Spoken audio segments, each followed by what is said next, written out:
Alexander Romero. I want to give a quick shout out to Jay Calderon Boxing Talk and follow me at Sign Up for KOs. What's up, y'all? It's your boy Jay Calderon from Stand Clear Entertainment and Fight Hook News, and we're about to bring you this week's boxing talk. Two-division world champion and future rising star in Gervonta Tank Davis is now looking to move up to 140-pound junior welterweight division to fight for another secondary world title at 140 pounds in his third weight division against Mario Barrios of Texas. This kid is an undefeated, unproven fighter that is a good, solid test for Mario Barrios because this kid is a very good young talent, and he has never faced anyone like a Gervonta Tank Davis. Davis is the smaller man that's moving up to face a much bigger man, about 5'10" in Mario Barrios, and Gervonta is about 5'5". But Barrios, this guy has solid power. He's 26-0 with 17 KOs, but his resume is very thin. He has not faced anyone notable in those 26 fights that he has had. You know, the best fighter that he fought was a guy that was 7-0, a Russian Olympian who came in against Mario Barrios about 2 fights ago, and Barrios got a beating in this fight where a lot of people, including myself, felt that Barrios lost this fight and they robbed the Russian of the world title. Barrios was handed the WBA secondary regular junior welterweight title at 140 pounds. He's a world champion now. He had another fight where he scored a KO win, and now he's in line for the biggest fight of his career, the biggest payday of his career, and it's a true test for Barrios because he's going up against a guy like Gervonta Tank Davis, who has more experience, who has great hand speed, who has better boxing skills, and also has tremendous knockout power that I believe will carry that power up to 140 pounds because Barrios has never been hit like he's going to get hit against Gervonta Davis. Gervonta Davis is the clear favorite to win this fight, and it's also the path that the money team, Floyd Mayweather, who promotes him, and also PBC Al Heyman, who is his advisor, has laid out a low-risk, high-reward for Gervonta Tank Davis. They're molding this guy to be a superstar in boxing. He had his first pay-per-view in his last fight against Leo Santa Cruz, the biggest name that he has fought on his resume. Gervonta Davis has had 3 notable names in his 24 professional fights throughout his career in 2 weight divisions. Gervonta Davis is a very talented fighter. I take nothing away from him about his talent. This man has devastating knockout power, must-see TV when he steps into the ring. He puts fans in seats. This guy is a definite ticket seller. His pay-per-view didn't do all that great. It did about 200,000 pay-per-view buys. Decent for his first pay-per-view, of course, but he's a young fighter. He's still growing. He's still getting better and better. The problem that I have with Gervonta Tank Davis is that he hasn't fought anyone outside of the PBC stable, anyone that is a world champion to unify the title, you know, in his own weight division. Because at 130 pounds, he fought a legitimate junior lightweight champion in Puerto Rico's Jorge Pedraza. Pedraza, you know, the only notable win that he had on his record when he was a world champion, you know, when he fought Gervonta Tank Davis, was that he was able to beat and stop Tevin Farmer earlier in his career. That was the only notable win that he had. And Gervonta Davis went in there and beat down Pedraza very easily and scored an 8th round spectacular knockout against Pedraza to win the IBF junior lightweight title. That was the first time he became world champion. He's a 3-time junior lightweight champion now at 130 pounds, and he has yet to face another world champion in that division for a title unification. He hasn't fought any of the top legitimate junior lightweights at 130 pounds. You know, he moved up to 135 and he did not face a legitimate lightweight at 135 pounds. You know, he won a secondary vacant WBA title, which PBC had another fighter with that title that vacated and moved up and allowed Gervonta to slip right into that position. The same way he did for Leo Santa Cruz, who was a featherweight champion at 126 pounds. Leo Santa Cruz was able to move up to 130 pounds and slip right into the position for the vacant title that Gervonta gave up. You know, so it's a strategic plan by PBC Al Heyman, you know, to get his fighters in line for world title shots, to become multiple world champions, to become first-time champions, and to fight in-house fighters. You know, this has been done before. Other promoters like Top Rank have done this. Bob Arum, you know, many promoters have done this throughout the years. But when is it going to stop? Because it seems now that it's getting worse and worse because the best are not fighting the best. And it's robbing the boxing fans that pay hard-earned money to watch these fighters, you know, that tune in and take the time to become fans of these fighters. You know, boxing is being robbed of these great matches. This is why the UFC is thriving right now, because MMA is putting the best fighting the best, and boxing is not. It's becoming strictly political, even more than it was back then. But it's always been political. And Gervonta Davis is just like another Adrian Broner, being put into position to become a 3-division world champion, you know, without facing any real threat in the weight class. He's not facing a Marcos Maidana the way Adrian Broner did. He's not facing a Sean Porter the way Adrian Broner did and came up with a loss, because those were the tough tests. Those were the legitimate fighters in his weight class, and he came up short. Gervonta Davis is not being tested, and this man is an extraordinary talent that we know, if you look at him on paper against these other champions, you could put him as the favorite against every one of them at 130 pounds. I believe he could beat and knock out a Miguel Berchelt. Look what Oscar Valdez did. But he's not facing an Oscar Valdez. He's not facing a Shakur Stevenson, who is considered to be the future of boxing. He's not facing a Jamel Herring, which I believe he would beat Jamel Herring. He's not facing these dudes. He's facing guys like Yorkis Gamboa, who is way past his prime and hasn't been relevant since he was a 126-pound featherweight champion, now fighting at 135 pounds as an old, small lightweight that Gervonta Davis didn't look that good against in their fight, but was able to stop him late in the fight to win the vacant secondary title of the lightweight division. You know, then he moves back down to 130 pounds, where Leo Santa Cruz won his title in his only 130-pound bout against a featherweight himself, you know, when he won his title against Flores. So, you know, these guys are being matched very good in order to be able to look more than what they really are.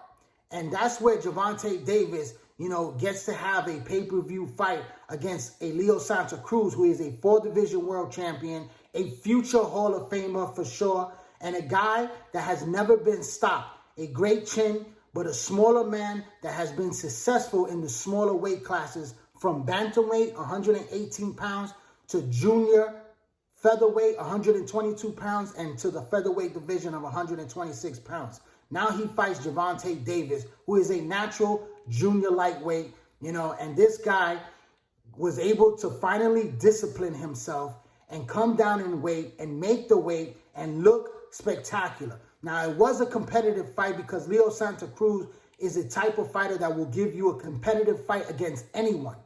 But he was out of his league because you saw the power that it took only one punch from Gervonta Davis to put Leo Santa Cruz's lights out. It was a highlight reel knockout of the year. It was a great, spectacular finish, a very good showing from Gervonta Davis to come off that fight. Now, instead of fighting one of the other 130-pounders in the division, you also have another PBC fighter that's out there that's building up, that he's a world champion of a secondary world title in Little B-Hop. That's a good fight for Gervonta Davis as well, but they didn't go that route. He didn't even get to fight any of the guys over at Top Rank or over at The Zone that fight on Eddie Hearn's Matchroom Boxing or even Oscar De La Hoya's Golden Boy Promotions. This is what I'm talking about. You know, he's not facing the other fighters that are top fighters in the division that are world champions. You know, he should be fighting these guys and clearing out the division because I believe he could beat these guys. Now, fans are saying that none of these guys want to fight Gervonta Tank Davis, and that's nonsense because these guys know. Guys like Shakur Stevenson has said he's willing to face Gervonta Davis. You know, you got guys out there that know that Gervonta Davis is the money man of the division. He is a big name, and he draws the money. So these guys will be happy to get into the ring with a Gervonta Tank Davis. You know, we've waited forever to see him face Lomachenko, to see him do what Teofimo Lopez did to Lomachenko, to see what a guy like Jorge Linares that's been out there for a while that would have easily took the fight with Tank Davis when he was world champion. And we saw that Linares was able to put down Lomachenko. And many people said that if Linares could put down Lomachenko, then Tank could definitely knock out Lomachenko. But that fight never materialized. And that was a great fight. That was a super fight for these guys to fight at 130 or 135 pounds. It could have went to either weight division and still would have been a massive fight for these guys. You know, but still, he's not willing to go over to ESPN to make the fight. He's not willing to go over to the Zone, where the Zone was offering $7 to $8 million so that he could fight somebody like Tevin Farmer. Tevin Farmer that got beat by Jojo Diaz. You know, Tevin Farmer would have most likely got knocked out by Gervonta Tank Davis. And these guys were going back and forth. I was there when these guys were in each other's face, popping off. And these guys never got to fight for the amount of money that was on the table for him to come over to the Zone. He still hasn't made an $8 million payday in any of his fights, including the Leo Santa Cruz fight. So Gervonta Davis is making nice money, $3 million probably, you know, but he's definitely not making $8 million. And he could have picked up an easy paycheck the same way Jose Ramirez came over from ESPN as a top-ranked fighter and came over to the Zone to fight Maurice Hooker for his biggest payday of $4 million and snatched that title and got the recognition as a unified champion and went back to ESPN. And now he's in for another big fight. You know, this is what Gervonta Davis could have done. You know, he moved up to the lightweight division. Devin Haney said he wants to fight him. They haven't made that fight. Floyd Mayweather will not make that fight. You have the Teofimo Lopez, who is now the king of the lightweight divisions. That fight would have been a big money attraction fight that Bob Arum and Teofimo Lopez would put together because it makes a lot of sense as a pay-per-view fight. If they could do Deontay Wilder and Tyson Fury joint pay-per-view with Showtime and ESPN or Fox and ESPN, they could do Tank versus Teofimo Lopez, but they chose not to. You had Ryan Garcia and Golden Boy say that they want this fight still, and Tank is going in a different direction to move up in weight to avoid everyone from 130 to 135. That makes sense, that makes money, that makes a unification, a notable fight in his own weight class against another solid champion.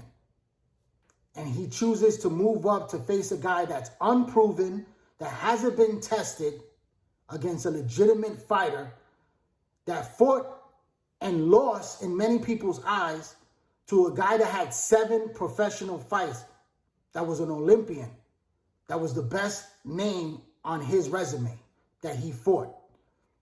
And he's fighting for another secondary world title because Mario Barrios is not the real champion at 140 pounds. That's Josh Taylor.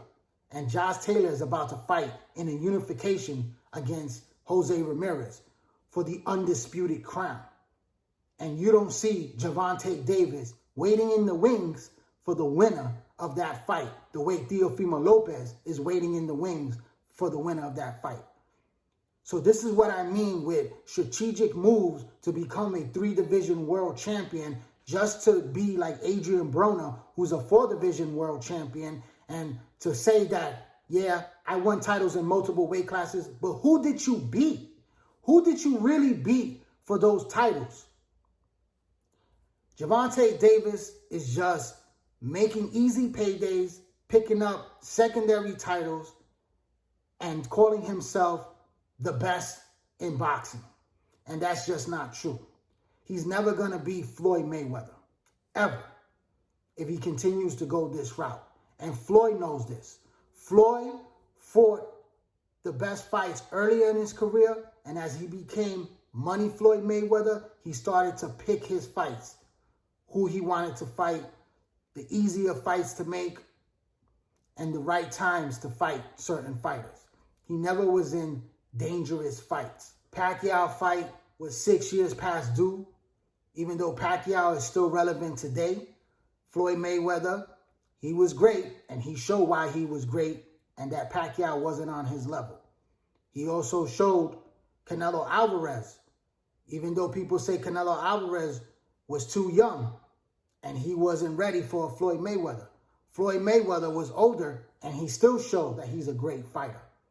Sometimes you have to fight these fights in order to prove to everyone and yourself that you are the best. Floyd was a strategic guy to fighting guys at the right time. He did face certain fighters and he beat them, and his resume speaks for itself. But nowadays, these younger fighters are not even doing the Floyd Mayweather. They're wanting it right now, the big paydays, and looking for the easiest way to become a world champion without taking the toughest fights, the biggest fights. And it's just robbing the sport of boxing. So this fight is not officially announced, but this is the fight that is being negotiated. It's going to definitely happen because Barrios is going to get a nice payday for this fight. He's going to give up his WBA title because I see Javonte Davis moving up to 140 pounds just for this opportunity to call himself a 3-division world champion. He's not going to stay in the weight class and fight like the winner of Josh Taylor and Jose Ramirez. So you could see him going back down in weight. And who is he going to fight? Gary Russell Jr., if Russell decides to move up to 130 pounds? You know, this is the options that Gervonta Davis is giving himself. And it's just robbing himself and the fans from seeing a very good fighter become a great fighter in beating all these guys, because I do believe that he beats 98% of all the fighters that are in the top names of 130 pounds to 135 pounds. The only guys that I truly see him having difficulty with is Devin Haney at 135 pounds and Shakur Stevenson at 130 pounds. That's it. I have him winning against everybody, including Teofimo Lopez. But that's just my opinion. So stay tuned and let's watch the saga continue of Gervonta Tank Davis, because I know everyone is going to be watching. I'd like to thank everyone for tuning into this YouTube channel right here, J. Calderon Boxing Talk. Please subscribe to the channel. Hit that subscribe button. Hit that bell icon so you get all my notifications once I drop a new video. Hit that like button, that share button, drop a comment, and follow me on all social media platforms, on Twitter, on Instagram, and join the Facebook boxing group page, all under the same name, J. Calderon Boxing Talk. I'm J. Calderon for Fight Hook News and Stand Clear Entertainment. Thanks for your support. Keep watching and please subscribe.